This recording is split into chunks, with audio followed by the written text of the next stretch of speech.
दत्तात्रेयं महात्मानं वरदं भक्तवत्सलं प्रपन्नार्तिहरं वन्दे स्मर्तृगामी सनोवतु दीनबन्धुं कृपासिन्धुं सर्वकारणकारणं सर्वरक्षाकरं वन्दे स्मर्तृगामी सनोवतु शरणागतदीनार्तपरित्राणपरायणं नारायणं विभुं वन्दे स्मर्तृगामी सनोवतु सर्वानर्थहरं देवं सर्वमङ्गलमङ्गलं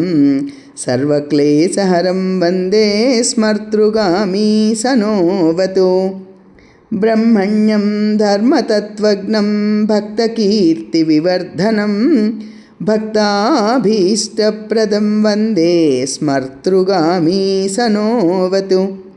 शोषणं पापपङ्कस्य दीपनं ज्ञानतेजसः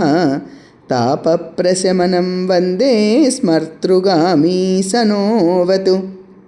सर्वरोगप्रशमनं सर्वपीडानिवारणं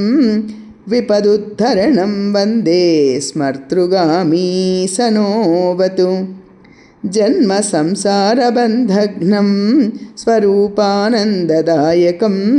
निःश्रेयसपदं वन्दे स्मर्तृगामी सनोवतु जयलाभयसः कामदातुर्दत्तस्य यस्तवं भोगमोक्षप्रदस्येमं प्रपठेत् सुकृती भवेत् इति श्रीदत्तस्तवम्।